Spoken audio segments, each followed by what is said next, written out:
Hey everybody, welcome to episode 80 of the All JuveCast, and we're going to be breaking down Juve's 2-1 victory over Parma in Serie A, and I've got another first-time appearance from Drew over here. Drew, how are you doing, man?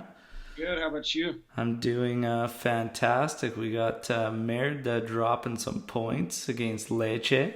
Always love to see it. Just fantastic, and what a coincidence on Marquisio's birthday that Merida goes and drops points, and Juve managed to capitalize. So that's always good, man. Always good.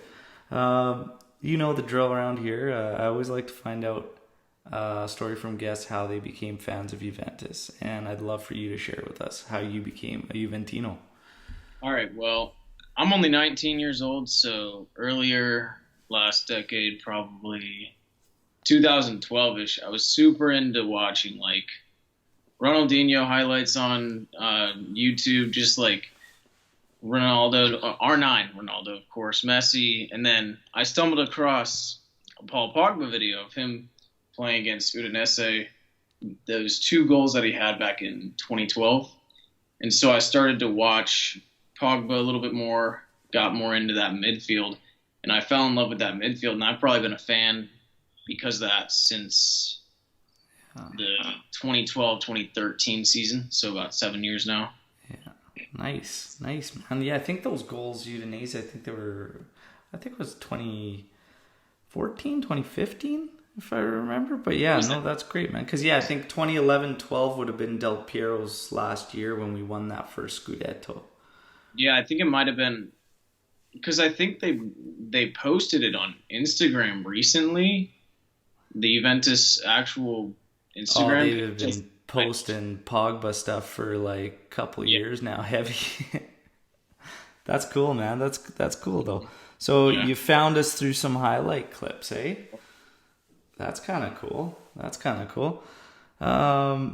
All right, Drew. Well, let's talk about this match against Parma. Let's talk about the starting lineups. I kind of thought it was exactly what was expected. Yeah, Um, surprisingly there you for me. know, other than up top, I wasn't sure what they would do up top, but seeing Ramsey in there, me and my guest Akash on the last podcast ended up talking about Ramsey's kind of that guy that really hasn't hit stride or found rhythm, but it kind of made sense to get him in there to try and build that. And it'd be interesting to see what we could do after playing such a strong game against Udinese in the Coppa Italia with a lot of key guys out of the lineup. So, but yeah, other than that, in the starting lineup, I had no issues. There was quite a lot of squawking about Matuidi being in there, but we know Bentancur's got a suspension in Serie A matches that he's got to take before he gets back into it. But yeah, I had no real issues with it. Anything stand out to you other than maybe Ramsey trying to get rhythm?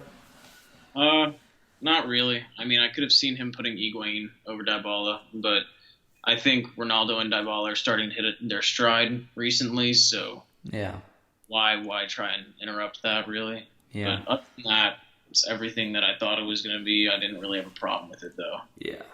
No, that's great. So let's get into this match, and we talked about it. Obviously, Inter ended up drawing with Lecce, so Juventus had a chance at home here against Parma, who historically is just a tricky fixture for us. It's one of those clubs we just struggle with, but we have an opportunity to go 4 points clear at the top, and I fully expected us to come out and be the aggressor, set the tone, and come out and get the job done.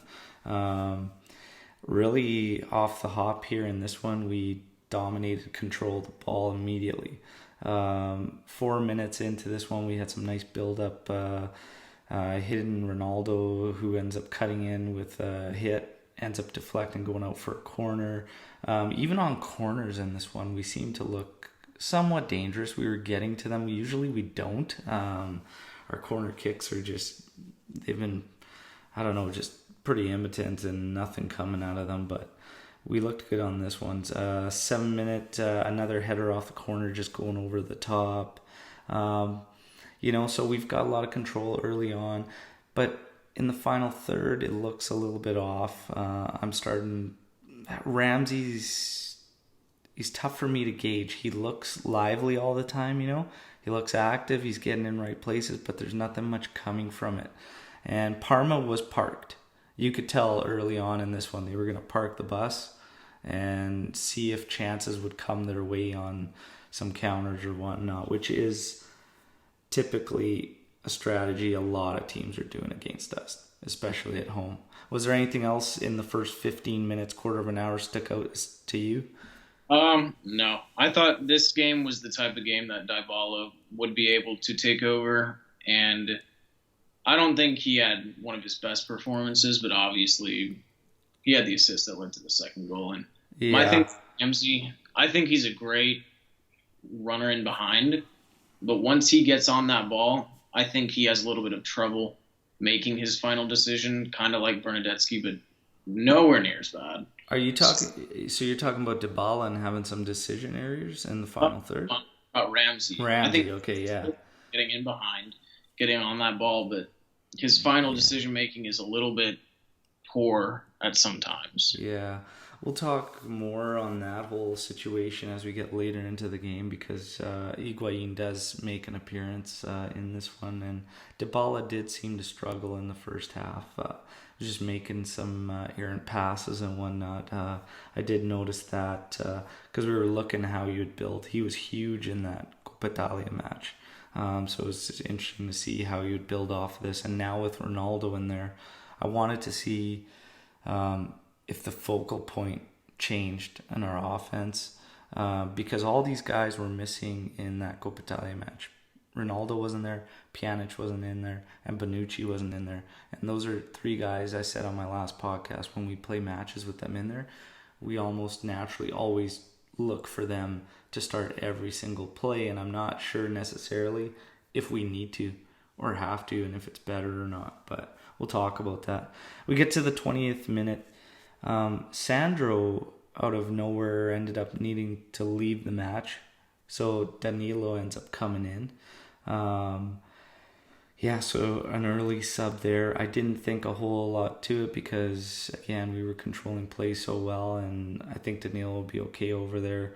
We'll see. But shortly after he entered, I noticed something different that would help us and make a big difference overall moving forward should we use it properly. But Danilo was engaged right off the bat and flying up the flank. Whether he was getting the ball or not is like irrelevant, because what he was doing was taking a defender right out of the play, forcing them to stay with him and giving Ronaldo just a bit more space, whereas Sandro was staying back, and he stays back quite a bit. So I noticed that right away, and I actually like that about Danilo being in there. I talked about that last podcast too. You can tell watching him play, he does the right things. He means well, and he's got the right idea even when he gets on the ball. Sometimes the execution's bad, but I still haven't heard anything on Sandro's injury. Have you heard anything as to what was going on? No, I haven't, but I looked away from my laptop. That's what I watch games on, and a minute later, Alexandro's coming off. I'm like, what's going on? And then I still have no idea what happened. I didn't get back to watch the game, but no, I agree about, like, I listened to your podcast, the most recent one where you were talking about Danilo's execution. I completely agree with that, because he wouldn't be going to these teams like Real Madrid, Manchester City, if he wasn't able to bring that top level play. And I think that he's could be a great player, but I agree that it is the execution that's lacking. Yeah. And I mean, honestly, if he starts getting some more minutes, it could change. I thought in this one he actually did a really good job when he came in both phases of the pitch, really. And we'll get to that too as we go through the game. We get to the 24th minute. There's a ball over the top from Pjanic. He finds CR7. CR7 takes on his man, twists up a defender, drives a shot, but a relatively easy save for the keeper.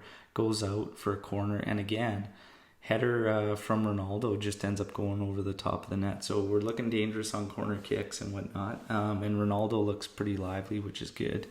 But then from about the 24th minute to close to the end of the half, there's really not a whole lot generating from the possession, chance-wise.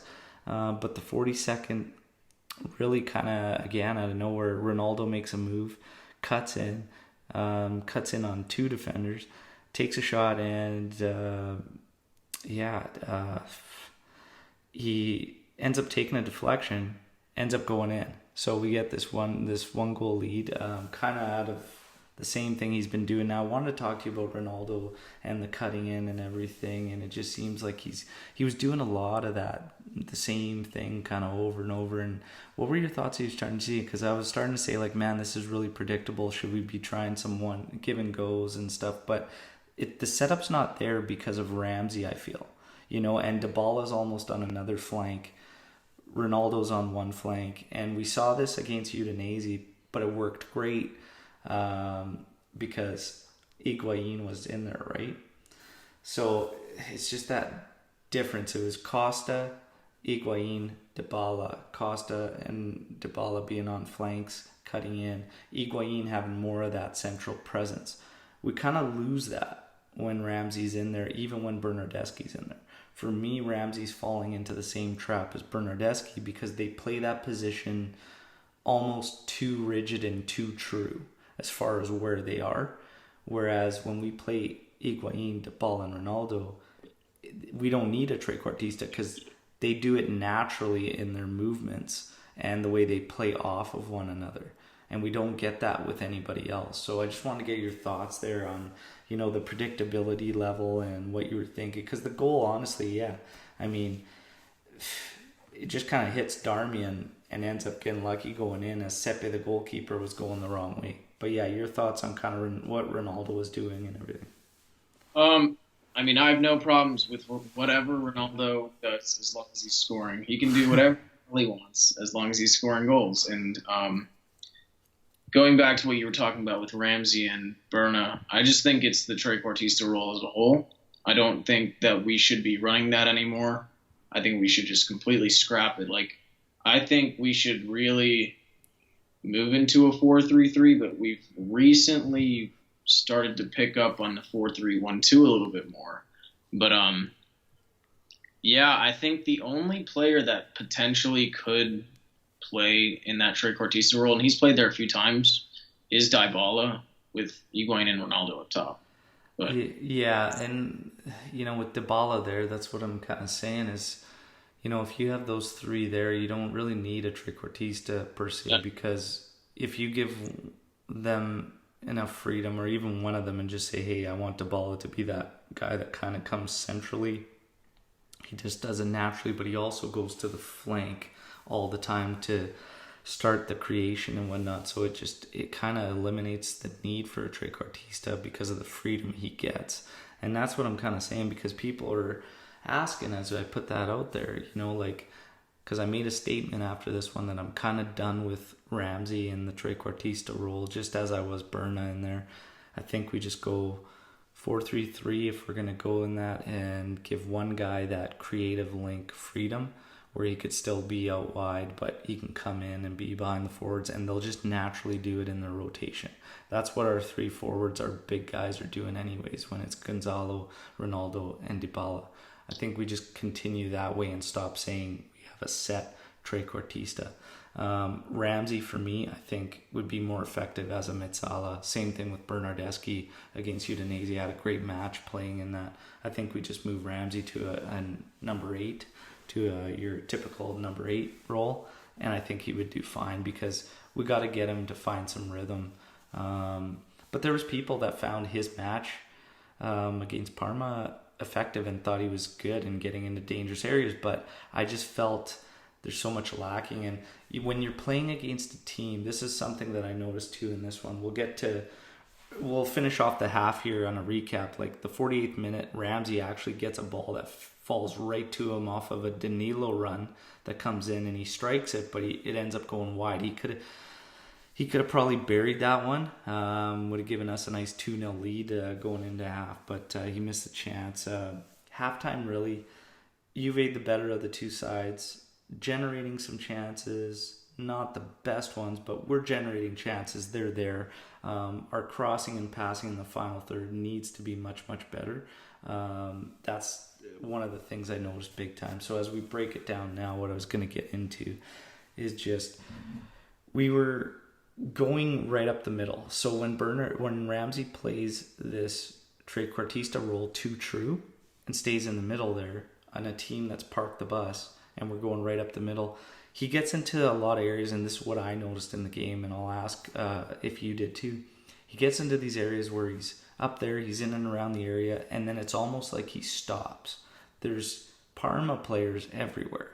The passes, like, there's no passing lanes anymore. There's nowhere to go. There's no room. And what we needed to do, and that's why I like Danilo coming out there and getting engaged right away, we needed to use the flanks more. And we needed to drive the ball deep and then look for either crosses in behind the defense. And if they shut that down, that means they've pushed back so far. And then we need to find midfielders or trailing runs at the top of the area. That's how you're going to beat a team that parks the bus. You have to use flanks, and then either if they're giving you a little bit of space between the line and the keeper, start making some dangerous crosses in there, or look for trailing runs and try and get it to feet and whatnot. But if we play this trequartista thing and try and go right up the middle, the passing lanes disappear. You're in too tight, and guys are just going to have to kind of essentially do what Ronaldo was doing, which is just taking shots from the top of the area, right? But I noticed that we just get so funneled when Ramsey's in there, and we were doing the same thing when Bernardeschi was in there. It's just we get funneled right into the middle, and not much comes from it. So we just gotta take what they give. But all throughout the first half, like, I was watching these crosses coming into the area, and they were just so poor. I remember thinking to myself, like, how is it possible that professional footballers can cross a ball like you play literally every day, and you're training every single day, and just the quality of crosses was so, so poor. But yeah, what are your thoughts on what we were actually doing, and do we get clogged up in the middle too often when we stick with this trequartista thing? Like, what stood out to you in that first half, Yeah, no, I think it was just really, really congested in the middle and just around the top of the box. But we saw it, that was the main problem against both matches against Lazio, and Sarri did absolutely nothing to change that. And I think if he finds a good balance between going down the flanks and being able to play through that middle, then we could put teams away a lot easier than we've been making it. But what comes with the flank plays, we've always played up one side of the field one game or the other side of the field. It's never really all balanced. Whenever I see it's either really, really emphasized on the right side with Quadrado going up or Alexandro going up. And I never really see a huge balance in one game between going up the right and the left. And that's my main problem with the way we've been playing down the flanks lately. And I think that's why we've been congesting the middle a lot more, is because Sarri goal is very, let's tiki-taka around the midfield, let's keep possession, let's try to get it in behind. But just seeing all these crosses from yesterday, it really brought me back to Allegri. It made me think of the end of the Allegri era, where we would just whip balls into Mandzukic and Ronaldo and hope that they could get their head on it. And it wasn't necessarily hard to watch. It was just kind of like very lackadaisical. Yeah, that's why what I was saying is, I mean, when teams park the bus there, to get the tiki-taka and to get in behind like that is going to be like next to impossible. You're going to find yourself in a situation where you're going to have to make some crosses and whatnot. But what I just don't like is how we settle for the ball being out at like Juan Cuadrado out at the side. He's about still 25 yards out, whatnot, and he's just going to try and cross one in there. That's what I'm not happy with us settling for. We can still work it into those areas. We can still get him to commit a little more forward. He came in for Sandro. Sandro was doing the same thing as Cuadrado, staying back, and I think Sandro maybe attempted in the 20 minutes. He had one cross, maybe two. Neither one was effective. But we need to get deeper. At least if they're coming from deep areas, it's dangerous. And you can get a better cross in, or like I say, find a trailing run. But yeah, just to stand there, 25 out and just throw one in there, especially poor crosses, not going to do a whole bunch. But we did get some other opportunities. We talked about Ramsey's. We get into the second half here, 50th minute, and Dybala. It's already 5 minutes in, but he looks a little bit more switched on than he did the first half. He looked a little rough in the first half, struggling, not finding guys with his passes and whatnot. But 50th minute, he links up with Danilo, who makes another good run up forward, and he backheel passes it in front of Danilo, who comes onto it and just rips it. And keeper was able to just get fingertips to it, deflects it off the post, and I thought that was a great opportunity. Nice to see Danilo getting involved, coming up forward, giving us another option. I jumped chair for that one. I was like, oh man, Danilo is really like that? I didn't think he was capable of that, but no, it was good to see, right? And like I say, we touched on it earlier. Maybe the guy just needs some more minutes, get going, get comfortable. But you could tell he knows what space to go to, what to do with the ball, where to be. Just again, execution, right? But that was a great strike. About 5 minutes later, off a corner kick, Cornelius, their substitute for Parma, ends up heading home and drawn level. And I'm just thinking, oh my God, here we go. We're going to make this very, very hard for ourselves. Another set piece, Yeah. Yeah. But, yeah. Let's see what we can do, counteract it. And honestly, we didn't have to wait very, very long. Couple minutes later, 2 or 3 minutes later, Bonucci ends up cutting a play out. He gets it over to Pjanic. Bonucci continues his run all the way up into the area. Pjanic plays a through ball for Dybala, who's running at the defense. And this is what we were talking about, trying to find ways to get in behind and then get your crosses. And he gets it. He's playing it. He's running on deep. He lays a ball right in front of Ronaldo, who's making a great run. He had Bonucci just on Ronaldo as well. He lays it off for Ronaldo, and Ronaldo slots it home. And there you go. 2-1, back in the lead. All's well. This goal was great to see. Faster tempo. Pjanic looking for the through ball, because Pjanic is still overall in this game. He had a lot of giveaways still. Pass wise, wasn't the sharpest. And he's too quick to make that negative pass or that lateral pass for my liking. I think especially after seeing what Bentancur can do. Rabiot's been great. He had another great match in this one. He's on the up. Blaise Matuidi, even watching through this one, I think Blaise has just got to be your shutdown midfielder. If you're in a lead, you want to close one out later minutes, like say 75th and on, you want to try to kind of shut things down. I think that's the time, that's the use for Matuidi, to get him in for 90s and in games where you want to create offense and you want to get leads. Probably not the best way in the way we're using him, which is moving him in advanced positions. But these are kind of some things that stuck out. But this was a very, very nice goal to watch. What are your thoughts on kind of what we're saying here with Pjanic and say Matuidi and whatnot? I noticed that Pjanic was out in that outside midfielder role whenever he played that ball in behind to Dybala. But Dybala's just been on fire lately. You can't stop him. You can't stop Ronaldo at this point. And I think that goal that Parma scored really kicked us into gear. And it was like, all right, let's go. Let's put this to bed, because we should have in the first half. Yeah. With Ramsey missing the net, a minute before the ref blew half. Yeah.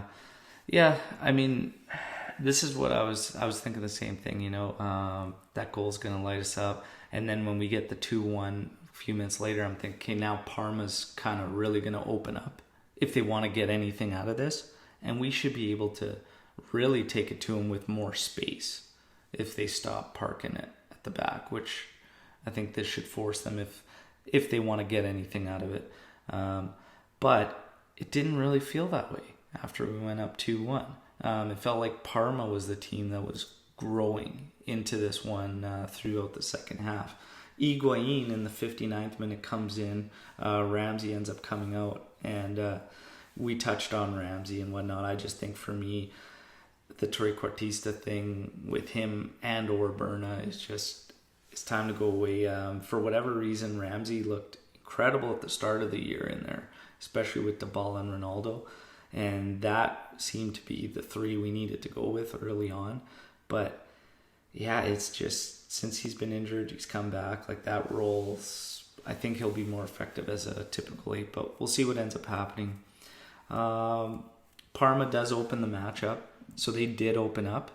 Some we talked about. But man, we just struggled to really match it and get a whole lot in the second half. It just felt like Parma was the better of the sides, just because we were making just lackadaisical errors in passing and kind of just fell out of rhythm. And I thought Higuain coming on, that would be great for us. And I say, okay, here we go. Now the link up, between our forwards and everything was going to get going and whatnot. But it really wasn't. We were just kind of sloppy from there. And I was just kind of happy for them to get 3 points out of this Juve after, because Parma kind of put us under. They didn't get a whole lot of great opportunities, but they were the better of the sides for much of that second half, I felt.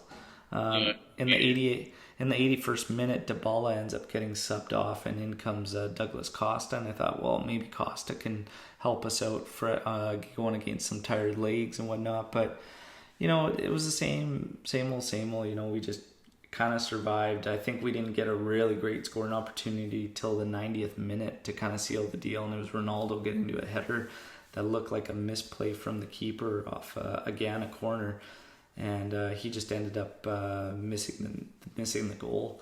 But yeah, we survived, got the points. We're 4 points clear at the top. But yeah, we kind of got a little sloppy there in the second half, and I was just happy we got 3 points. What'd you feel kind of as later stages of this match? You see Dybala getting subbed off. How'd you feel about our overall play? I thought it was kind of sloppy, but what do you think, Drew?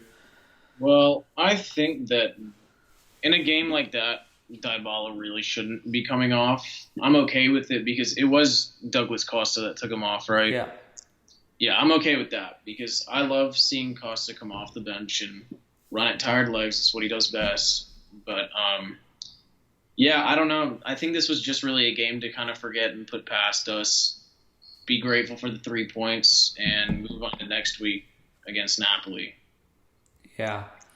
I mean, yeah, it wasn't the prettiest, and we're coming off that great performance against Udinese. And then now it starts to raise questions. A match like this starts to raise questions about the guys. Pjanic, Matuidi. When you have a midfield, that does so well, and it's Bentancur, Bernardeschi, and Rabiot. Granted, it was Udinese, but Parma's not. Let's not talk like Parma is on a whole nother level of Udinese. They're better than Udinese, but not like, levels and miles away. It starts to raise up questions as to what we're doing with these other guys, and is it tactics, is it personnel, whatever. I think it's a combination of both, honestly, when we see us struggle through a game like this. And not necessarily that we struggled, but we did when you come to the generation of overall opportunities to score and whatnot. I just think personnel is a big thing, and now I think with these two drastic changes in fluidity and style of play, I think Sarri's got a lot to look at as far as who he goes with and what he goes with in certain positions. We talked about Bernardeschi, we talked about Ramsey. There's two guys that I think Bernardeschi can offer you a winger when you need, a rotation, a sub somewhere. But I think as a Metsala, he's great there too in the midfield. I think Ramsey's your typical number 8 in the midfield there. This kind of bumps some guys down the pecking order for me. It would bump Matuidi down the line. It would bump Emre Can down the line and Khedira down the line further. Because I would say Ramsey and Bernardeschi would be better options than those two, than the rest of those guys in the midfield. You have Bentancur in there, you have Rabiot in there, and you have Pjanic. I think Pjanic needs to be out to the side as one of those midfielders that we advance with going out there. So I think Sarri's got enough to make some good decisions based on these last two matches and the drastic style of play that changed. If it were you right now, what are you thinking, overall? What would be your best 11 for Juve, in a do or die match, say, next week? What would your lineup be? Szczesny in net, Quadrado, Bonucci, De Ligt, and Alexandra, given that he's healthy. And in the midfield, that's tough because in any other situation I would pick Bentancur, but considering he's coming off a 3-match ban, I'm not sure whether you start him for Napoli necessarily, but if we're just talking strongest 11, say we make it to the Champions League final by some miracle and we have to put out a team, I think it would be Bentancur as that holding midfielder, and then Rabiot on the left side of that midfield, Pjanic on the right, and then I would have to probably go with the Trident up top if we're playing that 4-3-1-2. Yeah, I mean, you could even, the way they play it, you can even call it a 4-3-3 because Dybala still goes to the flank and whatnot. But yeah, I mean, that's kind of it, and we'll see. There's still a lot of time. Obviously, we've just started the second half of the season, so will be a lot of time for those guys to kind of do that and get comfortable with it. What I'm hoping is that Sarri doesn't wait as long as he has with, say, Bernardeschi in that trequartista role that we all saw really, really, really struggle, and it was just game in, game out, game in, game out, and it's there comes a time you just got to cut the cord, get him over to the midfield or get him over as a winger and just say, hey, that experiment's done. I don't want him to do the same thing in the middle there and with Pjanic, because right now Pjanic is kind of starting to stick out like a sore thumb, and it's man, don't hang on to this. Switch it up. Get Bentancur in there. I think even Rabiot could do it, but Rabiot's doing great as one of those side midfielders, and if we're going to continue advancing the two left and right midfielders, keep him on one of those sides. He's shown he can play both, but I just don't want him to just wait and get stubborn with it, right? I hope he moves forward. Hopefully this drastic change in play from one game to the next kind of hopefully influences him a little more to kind of go the right way with his experiments moving forward. But it'll be interesting to see what happens. So first half of the season's kind of over. You want to talk a bit about, let's talk a bit about Sarri so far, how you would kind of rate him. You wanted to touch on some of his substitutions and whatnot too, overall and what you see. So go ahead, Drew, I'll open it up to you and just let's see what your thoughts are so far in the first half and maybe give a rating, the team overall, or you could break it down, team and Sarri on a rating out of 10 so far for the first half. So the way that the squad is handled, a new manager being brought in and everything, taking that into consideration, I would give the first half of the season probably a 7 for the squad. And Sarri, I would probably give a 6 because I think he's done well getting the results. I mean, we only have 2 losses, unfortunately, both coming from Lazio, and top of the table, 4 points clear. I think he's done fine, but I think there's a lot more that can be unlocked necessarily with Sarri, and it's just a matter of can he flip the switch in the second half of the season? And I think if he does, he could potentially be around for a while. But if he doesn't, and if we come out of this season trophyless, knock on wood, but I think he could be in trouble. But so far, just based on results, really, I would give him a 6. But yeah, I think Dybala has been. I think we can both agree that Dybala has been the most influential player this season. Yeah. Yeah, I mean, Ronaldo's really turned it up as of late, but Dybala's been incredible all season. So I will agree on that. I think with Sarri, you've given him a 6 out of 10 so far first half. I think I go a little bit higher just because it's a tough transition, and I think if any of us really looked at this thinking that we would be, at this point of the season, 4 points clear, a lot of people thought we would struggle and maybe, we would give up that Scudetto so far, but he's got us, in the top spot. We're in top spot. We qualified for knockouts the quickest, I think, possibly ever, like in Champions League. Granted, while I say my frustrations are, he's kind of been stubborn with certain players and certain moves and making changes that I think needed to happen, and I think we could all see needed to happen. That's kind of my main issue with him, is the stubbornness. Bernardeschi there, we're starting to see it now with Ramsey, Pjanic. Pjanic started off the year incredible, but it's been lacking for quite some time now. That's kind of my main thing to him. So I think I'd go a little bit more, though, just based on we're still getting results and everything. Probably like a 7, maybe 7.5. He's got the potential to go much, much higher. He's got the potential to fall off a cliff too, though. Let's be honest, because the expectations are never going to leave Juventus, right? So I think so far he's done well.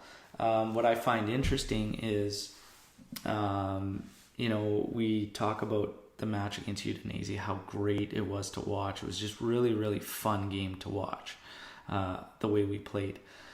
This is my thing when people say we can't criticize Sarri yet, and he says he doesn't have his players, he doesn't have that. Well, I think our personnel is just fine.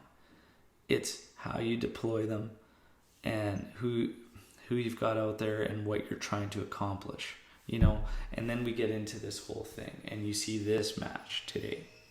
You've got Blaise Matuidi in there. You got Pjanic as this holder that he's just hasn't been the right guy. We're almost trying to force another Pirlo being in our midfield when he's just not the guy. And this is why I say, then you watch against Udinese and you've got a midfield with Bernardeschi in there that everybody's all over all the time. Rabiot and Bentancur, and they do fantastic, up front with Costa, Dybala, Higuain.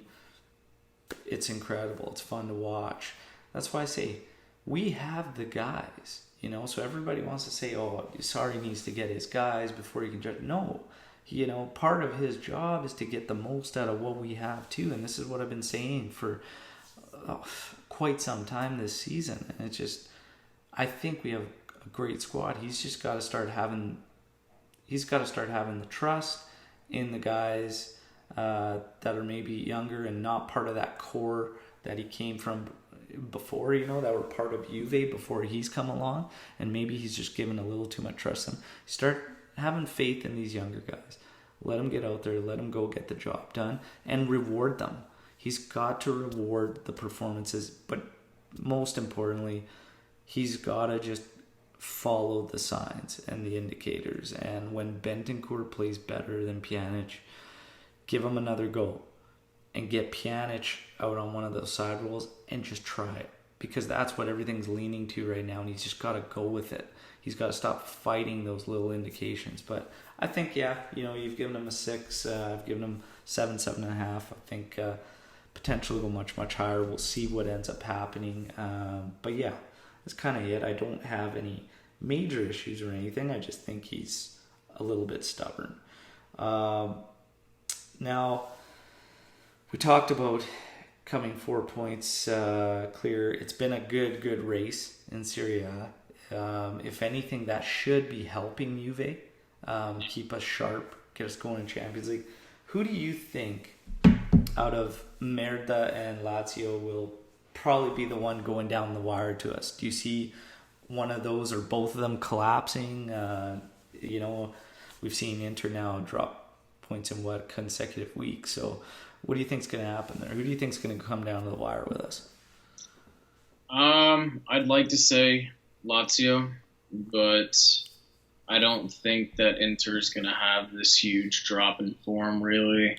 I just don't see that happening, given the form that Lukaku is in right now. I mean, he's been banging in goals since the new year, but Lazio's just been really fun to watch. They've been like Atalanta the past few years, at least this season, because they've just been really, really fun to watch, and Immobile is putting up monstrous numbers. Like, I think he could easily put away Higuain's 36-goal scoring record. Yeah, he's getting a ton of PKs too. He's taking all their PKs, because he's got has he got 10 or 12 or something PKs out of the goals he's scoring? I have no idea. He's got a lot of PKs, but he's on pace to break it, right? So yeah, he's on pace to put over 40 right now. I think he is 23 and 19 with 19 left. Yeah. But so you think Lazio's going to be the one coming down to the wire with us? I think both of them will be challenging, but I think if there was a team to push us harder, I think it would be Lazio at the end of the season. All right. Now, let's talk a little bit about the transfer window, because we know Merda's going off, making some signings, with Young. I think they were also looking at Giroud. I don't know if anything's finalized there, but Eriksen too. And a lot of Juventini felt like we should be going at Eriksen if we want to continue with this trequartista thing, because he plays that role and he plays it very effectively.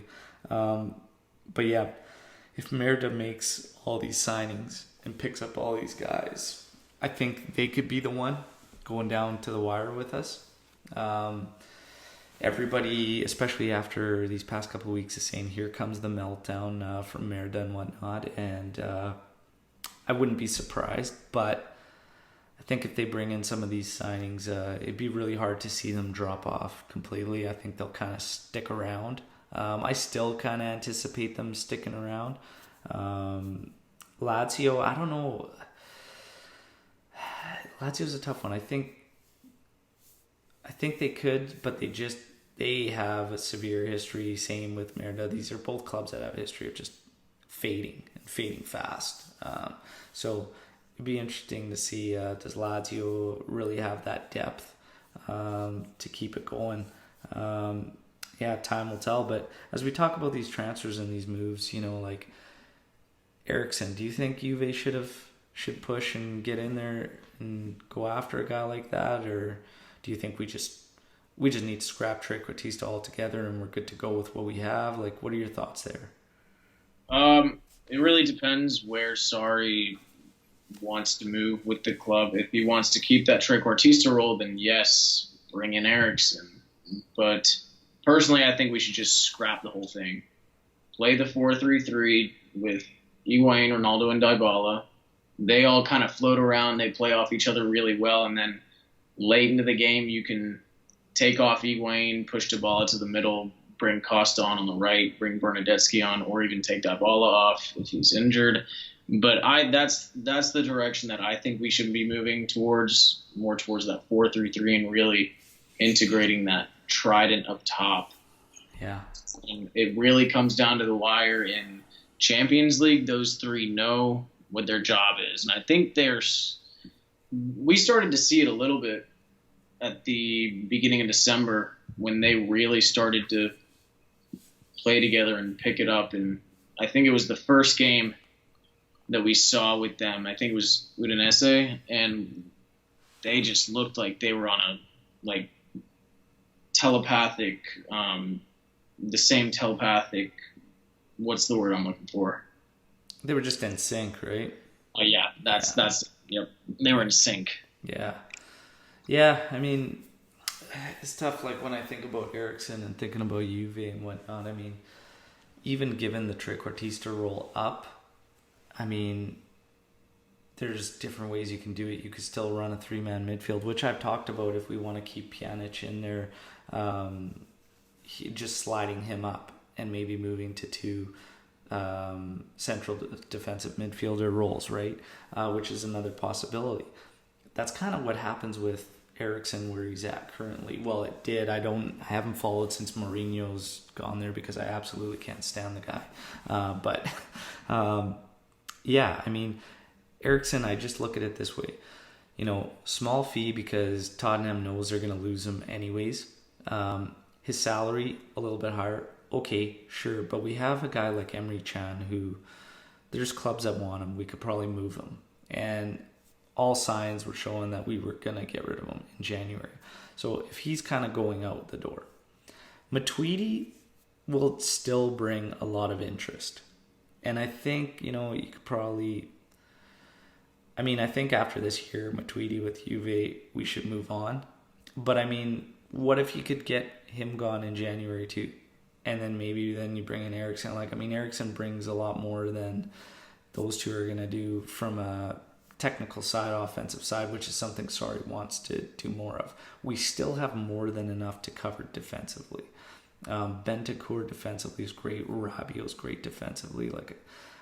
And honestly, if we just get our offense a little more in tune and tweak it and get better, naturally the defensive should get help. We're kind of letting them down because we've got this weird lull in the middle that ends up coming out, and then we just cough the ball up repeatedly. And when Matuidi is in those modes where he's got crazy bad touch, it's awful to watch. The ball just gets lost anyways, right? So, I mean, these are just kind of some of the things I think about and just say, because everyone's bringing up his salary. Well, if you make the right moves going out, you can kind of cover that and make for it. And it's a small fee incoming for a guy like that. So I just kind of looked at it that way. But it's not the be-all, end-all. I'm not absolutely losing over it. If we could, It'd be great. It just sucks when you see Merida really bolstering, trying to come at us. But, I mean, what we have is good if Sarri gets it right. He is on the right track.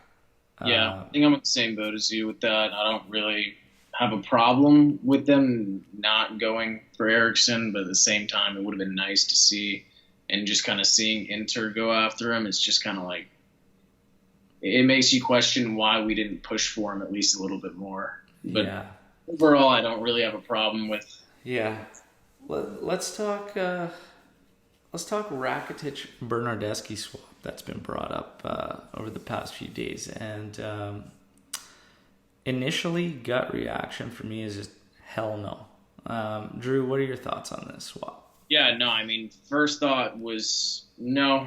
I mean, I don't know why I thought no. I thought about it a little bit, and I was because I hated watching Bernardeschi in that trequartista, and it just looked like his time has kind of run its path at Juve, but at the same time, it's just you can see the kid has talent, you can see the kid has potential. Why give that up for a 31-year-old who's on a downward trend right now?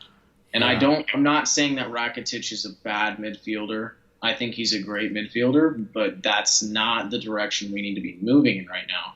Because we saw with the Kulusevski signing, we're trying to infuse a little bit more youth into the squad, and I think bringing Rakitic it would help for this Champions League run and maybe next, but that's all I can see.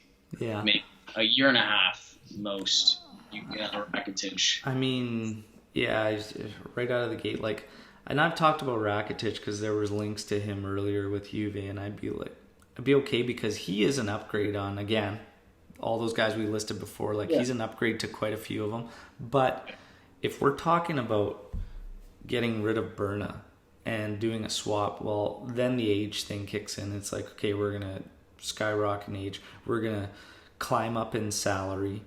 And we just gain nothing in capital for losing Bernardeschi. The kid still holds value. I think if we're gonna say, I'm not necessarily against cutting ties with Bernardeschi. If it doesn't work out, then we cut ties, but we need to gain from it. If we're not gaining from it, I wouldn't do it. And it falls into that for those categories listed. I wouldn't do it. The increase in salary, getting essentially nothing for Bernardeschi. No, it's just I wouldn't do it. You talked on Kulishevsky. Kulishevsky in this match that we just played against Parma I didn't see a whole bunch, but I mean Parma as a whole didn't do a whole bunch. I didn't actually see anything negative out of him. He ran a couple. Sequences for them, which was good, but they didn't really get the ball to him a whole bunch either. So, did you want to touch on Kulishevsky at all through the Parma match? I saw a lot of people commenting he dropped a 3 out of 10 before he got subbed. I thought that was a little harsh. I don't think it was a 3 out of 10. I thought they were just kind of pretty toothless in attack anyways. Even when we talked about second half when they were turning it on, they still didn't generate a whole bunch or do a whole lot. So, but yeah. Yeah. I mean, I don't think you can give him a 3 out of 10 given the performance that Parma put out, but he didn't do anything to stand out, but he didn't do anything to make me think, oh, like we got a bad deal for him, because I don't watch Parma games. I haven't really watched the kid. I've watched a few highlights. He looks like a promising kid, but yeah, like I said, it's hard to criticize that guy for the performance he put in, looking at the performance that Parma put in as a whole, attacking wise. Yeah. No, I agree with you completely on that one. I put a post out, and it was about Erling Haaland there, and he ended up scoring a hat-trick on the weekend with Dortmund, coming off as a substitute. This kid, and I made a comment because when Juve had the links to him, and this post got taken a little out of context, but it still didn't make quite much sense to me. I said, because when we were linked to him, a lot of fans were saying, we need a midfielder. Don't waste your time on this kid. Like, we need a midfielder. And I said, look, this kid, so promising. You factor in Ronaldo's age, Higuain's age. I'm like, if we have a chance to get him at a lower fee at this point of his career, as he's starting to grow and like skyrocket and the kid's banging in goals like crazy, you bring him in. I was like, you make that move. And what people took it as defending Juve. Juve did try to get him, I was getting, and the kid wanted playing time. We couldn't promise him playing time. And I said, whoa, I feel if Juve wanted this deal, if they really had a stern intent of bringing this kid in, they could have finalized the deal. You want to throw the playing time obstacle? So he's gone to Dortmund. Now, Dortmund, let's take a look at this here. Say he's going in and they get bounced by PSG in the knockout rounds of Champions League. So you're telling me if Juve wanted him and pushed hard for him, he would have said no based on one knockout round worth of Champions League playing? Because if you're telling me we can't fit this kid into the squad next season, I think that's false. I think we would have to look at getting him in there because there's certain guys that are on the cusp with Juve. Douglas Costa, as great as he is when he's in there, he is hit and miss at times. And he's got injury rates, so we need somebody up there. Higuain, is not getting any younger. He's already kind of on the cusp. He's doing great this year, which is fantastic, but I mean, he's up there. Ronaldo's not going to be with us forever. He's getting up there too. It's just sometimes you got to make that move and you got to take that next step. And I feel like everybody defended him. Well, he wanted Champions League time. He wanted to be in the starting 11. He could have stayed where he was currently. Granted, they're not in the knockout rounds, where he was at the time, sorry. He could have stayed there. Granted, they're not in the knockout rounds of Champions League. But who's to say we couldn't have partnered up with another club and say maybe it was Dortmund and give them somebody that we need to outgo also as part of the deal. Say, hey, take Haaland for the time being. Get him in your starting 11. We want him. It's ultimately our deal. At some point, hey, maybe Bernardeschi is a guy, or something. Like, we can make a deal. I just feel if we were stern enough, there's ways we could have got around this. And I find it hard to believe this kid would pass up Juve for half a season. He's literally like Dortmund for half a season. Now, it's 2 years before his release clause, which is fairly low, kicks in and whatnot. But how many teams are going to go after him at that point and be in a position to get him? It was almost like it was kind of set up that we could pounce and strike on that. And I feel like we might have missed that opportunity. But the biggest thing was you just don't pass up on young talent when it's like that and just, staring you right in the face like that. But your thoughts on Haaland and my post and everything and how people were reacting with the playing time situation? It could have even been something like we're doing with Kulusevski. We could have bought him and loaned him back out to Salzburg. That's where he was, I think. Yeah. But we could have loaned him back out for the rest of the season and tried to integrate him more over the summer, bring him in, start training him with the squad. And I just find no reason as to why we shouldn't have gone after him.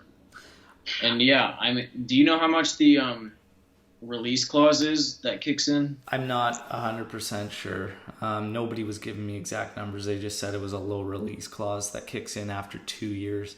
But the thing is like, it's not even arguing that Juve didn't go after him. They're just saying he wanted the playing time. And I'm like, well, why can't we promise this kid playing time next season? And it's only half a year right now that he's making this move for. Like, we're talking overall half a year. I said, if Juve wanted him that bad and said, hey, we're going to make you a spot, we'll have spot, you'll get time next season. Stick it out this half a season. I find it hard to believe he would pass that up to play the rest of this season with Dortmund, if he would be able to come to Juve next season. So it's kind of like one of those decision things where you got to cut the cord on some of the players you currently have and whatnot. But I think that was a missed opportunity when I look at it that way. And then people spoke on the contract and the deal and what he was getting, and they were applying it to Juve. Well, this is the deal he got, and how would you feel if Juve brought him in and then after 2 years you only make 10 to 15 million on the player? And I said, well, that's factoring in his current deal with Dortmund, which has nothing to do with Juve. We can't say that he would have got the exact same deal, exact same clause had it been Juventus. Because I feel the only reason he's got that set in there is because this is just a stepping stone for him, Dortmund, in order to get there. But the thing is, it's just, I feel it's going to be a hell of a lot tougher. Granted, that small release clause probably won't even matter at the time because there's going to be a bunch of teams going at him if he keeps going at the rate he's going. And that clause won't even matter because they'll be getting offers far above it. And then Juve's battling all the giants, and then we may never even actually get to see him. Never say never, but it sucks. I just feel like it was a missed opportunity. It sounds like you're kind of on the same wavelength. Absolutely. Given the price range that we were looking at, I mean, it's just you see a kid that's banging in goals in his first season in Champions League. It was like 6 goals in the group stage. Yeah, I think it might have been a little bit more. Yeah, a few more. It was crazy, but yeah. And then he comes off the bench and he just bangs in a hattie for Dortmund. I'm just like, this kid is something special. His ability to get in behind, I saw yesterday, was really, really good, and that was with a midfield that consists of, I don't know who was playing for Dortmund yesterday, but I know that Witsel plays for them, Thomas Delaney, Mario Götze. I don't know who plays for them. I don't follow Dortmund, but they were just playing in balls in behind, and he was just running onto him, and he's a natural finisher. He knows where the goal is. His first goal, Jadon Sancho sent him in behind. He didn't even have to look up. Left-footed strike, hits the post, goes in. I mean, he's just a really natural goal scorer. He knows where the goal is. He knows where to be. He knows how to run off defenders. And I think if you give him a midfield with Pjanic and Bentancur, both really good passers of the ball, I think he would have been very, very good. And it would have been great to see him next season.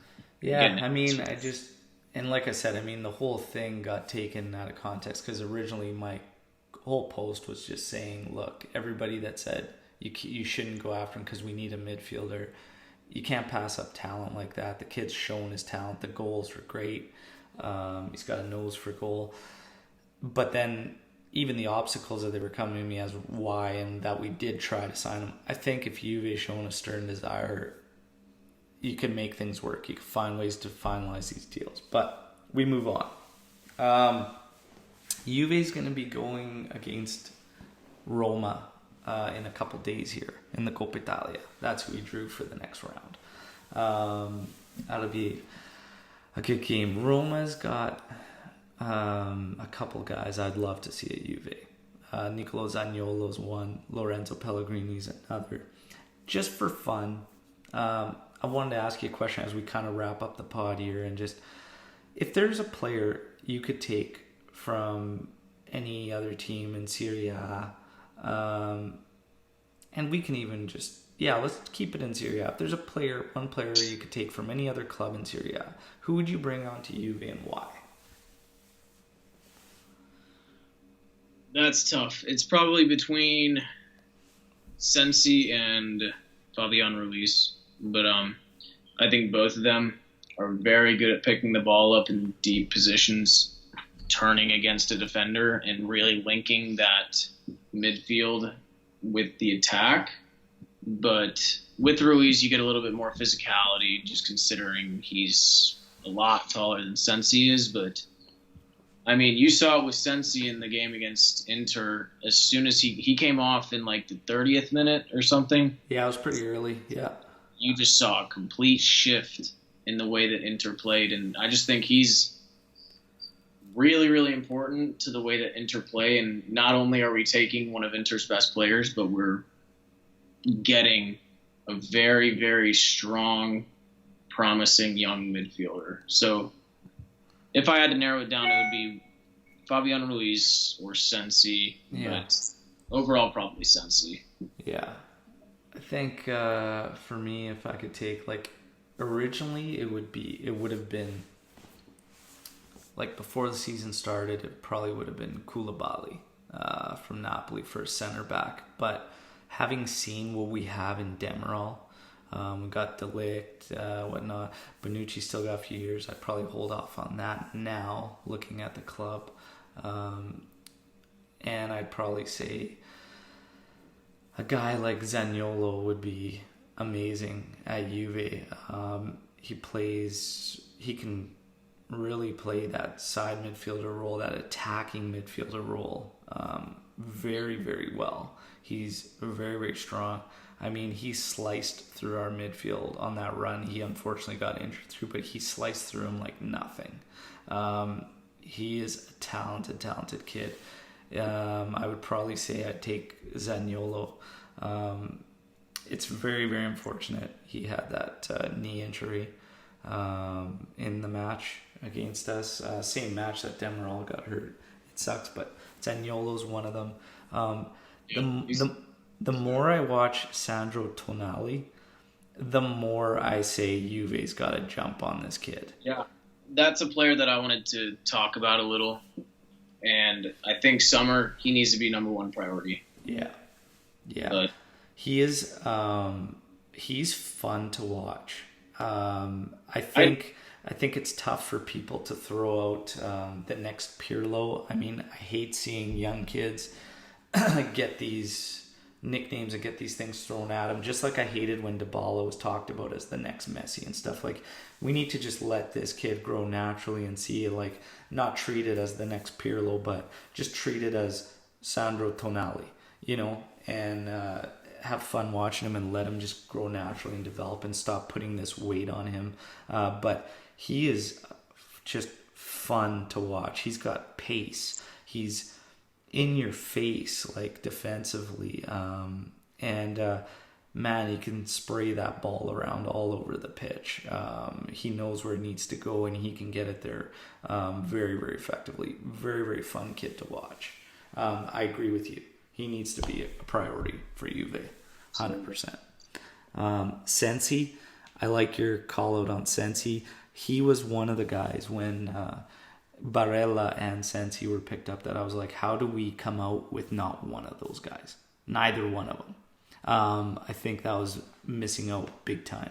And I've talked about that on the podcast too, and I think sometimes Juve's a little bit egotistical in signings, and they're not Juve caliber. We even hear some of our fans say, he's not a Juve caliber player or whatnot. He's not good enough, and it's just like, well, people are saying that about Eriksen. We touched on Eriksen with her. He's not good enough for Juve. Well, I don't necessarily agree with that at all. I think Eriksen's quite a good player, but Stefano Sensi and Barella, for those fees that you could bring them in compared to some of the guys you're getting, oh man, we're talking about smaller salaries too.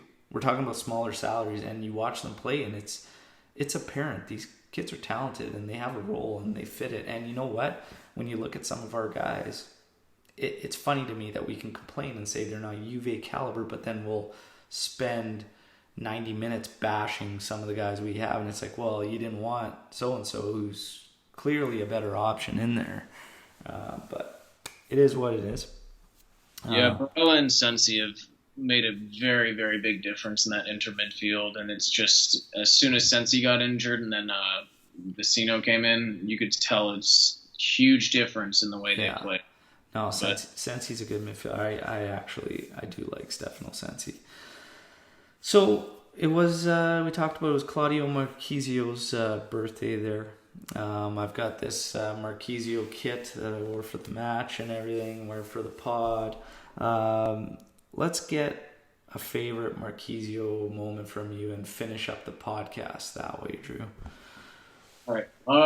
Two goals that really stand out to me. The one against, I think it was against Parma, where Pirlo played the ball in behind over the top, and Marchisio kind of jumped in the air and hit it with his back heel and kind of chipped the keeper. It was really, really acrobatic finish off the first time, but that's one that really stands out to me. And then another one is the scissor kick against Udinese, I think, back in 2009, I think it was. But those two goals, those are my favorite goals from him. Absolutely. How about you? Nice. I'd probably say, for me, there's so many. I'd probably say it would have to be a goal he scored against Inter, and it was off a rebound, and he came in, he faked a hit, slid the defender, cut it in, and then put it past their keeper. And oh man, that goal just stood out. The celebrations, jumping over the barrier, running out to the end, like celebrating with a bunch of Juventine, and I think Del Piero jumped on his back in behind, and they're just like, fans are just rushing to this barricade. Like, it was unreal. It was just epic. And how he finished it too, with just, he was so in tight and then just popped it over the keeper so nicely after completely faking out this defender. Unreal goal. That one always just sticks out to me. But but when you talk about Marquisio, there's so many good moments. But yeah, that one for me, man, for sure. So yeah, man, I think we touched on everything we really wanted to. It was awesome having you on. I appreciate you getting up early. It's very early here, but I appreciate that, man. It was fun having you on. Yeah. We'll make sure we do it again. And I just want to see if you want to throw out a little prediction for the Coppa Italia match against Roma before we go. I'll go with 2-1 Juve. 2-1 Juve, and we move on in the competition. Nice. Yep. I like it. I think Juve's gonna. Yeah, I say we'll probably win 3-1. I made a prediction against Parma, and I had a clean sheet, and now I know better because I always just have faith that we're going to go clean sheet, but we're probably going to leak one. There's always one fluke goal that happens. Oh, man. So I'll go 3-1 against Roma, but yeah, I'll be coming at you guys with another podcast after that match. Thank you, everyone, again for listening. If you want to take part in the discussions, just reach out to me on Twitter, and reach out if you want to join up on the podcast. Truth, thanks for reaching out. It's been a pleasure having you on, and we'll do it again, man. As always, until next time, Forza Juve, fino alla fine. Ciao.